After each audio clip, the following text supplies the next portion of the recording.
DElEd तृतीय semester विज्ञान। दोस्तों आज हम पढ़ने जा रहे हैं विज्ञान का 7वां चैप्टर ग्लोबल वार्मिंग या जिसे ग्रीन हाउस इफ़ेक्ट भी कहा जाता है। दोस्तों इसके और भी अन्य नाम हैं जिसे हम आगे पढ़ेंगे। और दूसरा टॉपिक है इसी चैप्टर का जो है कि ओजोन क्षरण। दोस्तों ये चैप्टर न कि केवल आपको बोर्ड के लिए लाभदायक होगा बल्कि अन्य प्रतियोगी परीक्षाओं में भी अत्यंत लाभदायक होगा। इस वीडियो के माध्यम से हम जानेंगे कि ग्रीन हाउस प्रभाव क्या है, ग्लोबल वार्मिंग क्या है और ओजोन क्षरण क्या है और इनके प्रभाव क्या क्या हैं और इनको रोकने के उपाय क्या क्या किए जा रहे हैं। तो आइए जानते हैं कि ग्लोबल वार्मिंग क्या है। दोस्तों ग्लोबल वार्मिंग को वैश्विक तापन भी कहा जाता है, जलवायु परिवर्तन भी कहा जाता है, हरित गृह प्रभाव भी कहा जाता है। इसी को जो है कि ग्रीन हाउस प्रभाव भी कहा जाता है। तो आइए इसका अर्थ समझते हैं कि ग्लोबल वार्मिंग का क्या है। ग्लोबल वार्मिंग से तात्पर्य है पृथ्वी की औसत तापमान में वृद्धि, अर्थात जब पृथ्वी की औसत तापमान में किन्हीं कारणों से वृद्धि होता है तो वही ग्लोबल वार्मिंग कहा जाता है, उसे ही वैश्विक तापन कहा जाता है। पृथ्वी का औसत तापमान जो है कि 14 डिग्री सेल्सियस होता है। इसी क्रम में आगे बढ़ते हैं और जानते हैं 1824 ईस्वी में जोसेफ फोरियर ने ग्रीन हाउस गैसों की अवधारणाएँ दी थी। इसी क्रम में आगे बढ़ेंगे और जानेंगे कि ग्रीन हाउस प्रभाव क्या है। हरित गृह प्रभाव एक प्राकृतिक प्रक्रिया है जिसमें ग्रीन हाउस गैसों द्वारा इंफ्रारेड जो होती हैं वो पृथ्वी पर आती हैं और उनका अवशोषण कर लिया जाता है और वायुमंडल का तापमान क्या होता है, बढ़ जाता है। दोस्तों इस घटना को हम एक चित्र के माध्यम से समझेंगे। दोस्तों चित्र में हम पृथ्वी देख रहे हैं और पृथ्वी के चारों ओर वायुमंडल को देख रहे हैं। दोस्तों होता क्या है कि जब सूर्य से आने वाली प्रकाश की किरणें वायुमंडल को क्रॉस करके पृथ्वी तक पहुंचती हैं तो पृथ्वी से टकराकर पुनः उसी मार्ग में वापस लौटती हैं। पर होता क्या है कि कुछ किरणें जो होता है कि वायुमंडल से बाहर नहीं निकल पाती हैं और कुछ किरणें वायुमंडल से बाहर निकल जाती हैं। जो वायुमंडल से बाहर नहीं निकलती हैं उनको क्या किया जाता है कि वायुमंडल द्वारा अवशोषित कर लिया जाता है। और उस अवशोषण करने की जो घटना होता है ये इनके लिए कुछ प्रमुख जो गैसें होती हैं जैसे CO2 हुआ, जलवाष्प हुआ, इनको जिम्मेदार माना जाता है। दोस्तों जो किरणें वायुमंडल द्वारा अवशोषित कर ली जाती हैं उन्हीं के कारण पृथ्वी का जो है कि तापमान में वृद्धि हो जाता है और इसी तापमान में वृद्धि बढ़ जाता है। इसी को ही जो वैश्विक तापन कहा जाता है और इसी को ही ग्लोबल वार्मिंग कहा जाता है। और जो ये घटना की प्रक्रिया है दोस्तों इसी को ग्रीन हाउस प्रभाव के नाम से जाना जाता है। आइए जानते हैं कि इस घटना को प्रभावित करने में सबसे प्रमुख गैसें कौन कौन सी हैं जो अपना महत्वपूर्ण योगदान देती हैं। जैसे CO2 हो गया। सर्वाधिक योगदान जो है कि ग्लोबल वार्मिंग का सबसे ज़्यादा योगदान जो है कि CO2 का ही होता है। CH4 हो गया, CFC हो गया, N2O हो गया, O3 जिसे ओजोन कहा जाता है। इसको दोस्तों हम इन गैसों को जो है कि एक ट्रिक के माध्यम से समझेंगे। ओ मीना का जलवा, अर्थात ओ से ओजोन हो गया, में से मेथेन हो गया, ना से नाइट्रोजन ऑक्साइड हो गया और जो से जलवाष्प हो गया। दोस्तों कुछ कारण हम जो है कि ये तो गैसों के द्वारा हो गया दोस्तों। कुछ कारण हम प्रदूषण को भी ले रहे हैं।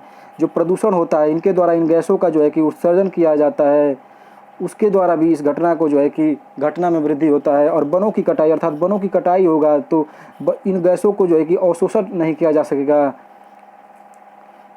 इसी क्रम में आगे बढ़ेंगे। कार्बन उत्पादक प्रमुख देश। दोस्तों कार्बन उत्पादकता में हम देखेंगे कि कौन देश जो है कि कितना कार्बन उत्पादक करता है। चीन जो है कि 30% उत्पादन करता है कार्बन का। USA जो है कि अमेरिका 15% उत्पादन करता है। भारत जो है कि 7% कार्बन का उत्पादन करता है। यूरोप संघ जो है कि 9% उत्पादन करता है। आइए जानते हैं कि जो ग्लोबल वार्मिंग है इसका प्रभाव जो है कि पृथ्वी पर और मानव जीवन पर जो है कि किस प्रकार पड़ रहा है। इसका प्रभाव हम पृथ्वी पर देखेंगे। औसतन ताप में वृद्धि। तो दोस्तों ये तो परिभाषा ही है कि ग्लोबल वार्मिंग अर्थात पृथ्वी के ताप में वृद्धि हो जाता है। दूसरा है जलवायु परिवर्तन, अर्थात तापमान में वृद्धि होने के कारण जलवायु परिवर्तन होने लगता है, जिससे होगा क्या कि जहाँ बाढ़ आता था वहाँ सूखा पड़ेगा, जहाँ सूखा आता था वहाँ पर बाढ़ आएगा और अच्छे जो कृषि वाले क्षेत्र हैं बंजर हो जाएंगे और बंजर वाले क्षेत्रों में बाढ़ आ जाएगा। तो ये सारी समस्या जलवायु परिवर्तन के कारण ही देखने को हमको मिलेगी। इसी क्रम में आगे क्या है दोस्तों, ग्लेशियर पिघलना, अर्थात जब तापमान में वृद्धि होगा तो क्या होगा कि ग्लेशियर पिघलने लगेंगे। ग्लेशियर वे होते हैं जो पहाड़ों पर बड़े बड़े विशाल खंडों में पाए जाते हैं, और वे होंगे क्या कि ग्लेशियर तेज़ी से पिघलने लगेंगे और पिघल कर जो है कि नदियों में जाएंगे, और जिन नदियों में जाएंगे उन क्षेत्रों में बाढ़ जैसी हालत और आपदाएँ आएंगी। और उसके बाद जब वही समुद्र में चले जाएंगे तो समुद्र तल में क्या होगा, वृद्धि हो जाएगा, और समुद्र तल क्या होगा, ऊपर उठ जाएगा। और इससे होगा क्या दोस्तों कि जितने लोग समुद्र के किनारे रह रहे हैं उनको वहाँ से पलायन करना पड़ जाएगा, और कृषि क्षेत्र क्या होगा, समुद्र द्वारा ढक लिया जाएगा। इसी क्रम में अगला देखेंगे जैव विविधता ह्रास, अर्थात हम जानते हैं कि जीवों में विविधता ही जैव विविधता कहलाता है। ये भी जलवायु परिवर्तन के कारण समाप्त हो जाएगा।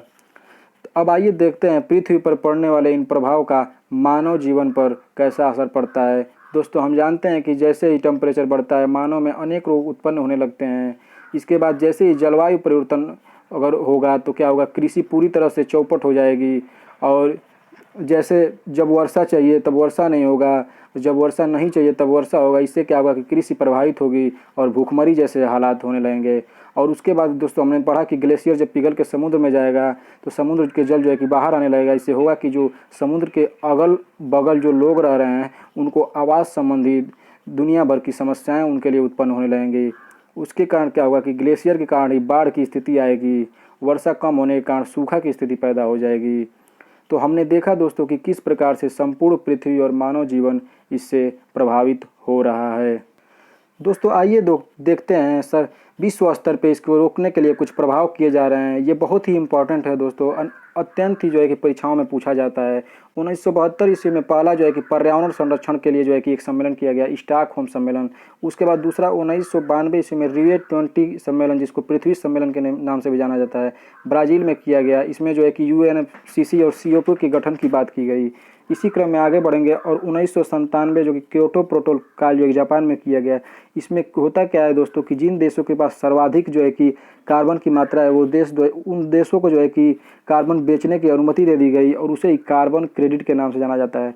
2015 में हुआ COP21 सम्मेलन, इसमें जो कि पेरिस समझौता के नाम से जाना जाता है।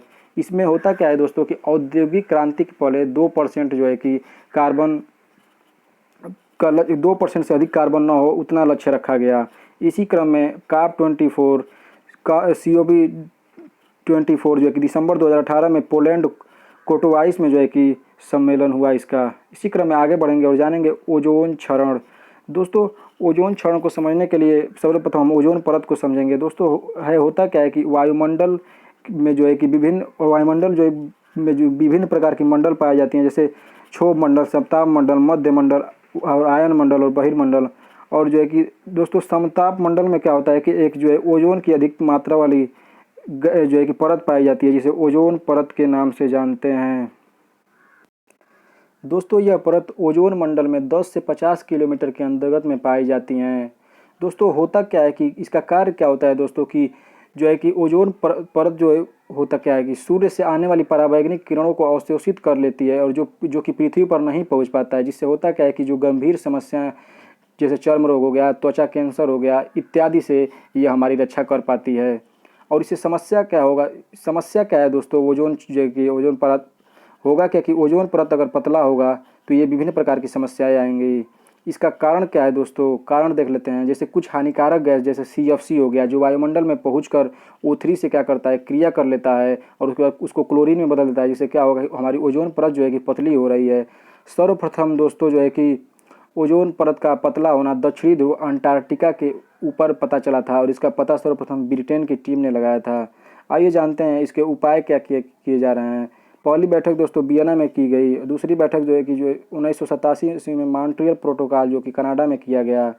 उसी के बाद दोस्तों जो है कि यह जो प्रोटोकॉल हुआ था वो 16 सितंबर 1987 को हुआ। इसलिए 16 सितंबर 1994 से हम जानते हैं कि 16 सितंबर को ओजोन दिवस के रूप में मनाया जाता है। और इन गैसों का जो है कि प्राप्ति कहाँ से होता है दोस्तों, CFC की प्राप्ति जो होता है AC और रेफ्रिजरेटर से होता है, हाइड्रोजन से होता है, N2O से होता है, CH3Cl इत्यादि गैसों से होता है। दोस्तों अंत में एक बात कहना चाहूँगा कि अगर आप भी चाहते हैं कि हमारे देश पर ग्लोबल वार्मिंग का प्रभाव न हो, तो एक पौधा हमारे लिए और अपने लिए या फिर अपने देश के लिए ज़रूर लगाइए। धन्यवाद दोस्तों। आशा करता हूँ कि ये वीडियो आपको पसंद आया होगा। दोस्तों ज़्यादा से ज़्यादा शेयर कीजिएगा ताकि और भी आपके दोस्त लोग भी इस वीडियो से लाभान्वित हो सकें। धन्यवाद दोस्तों।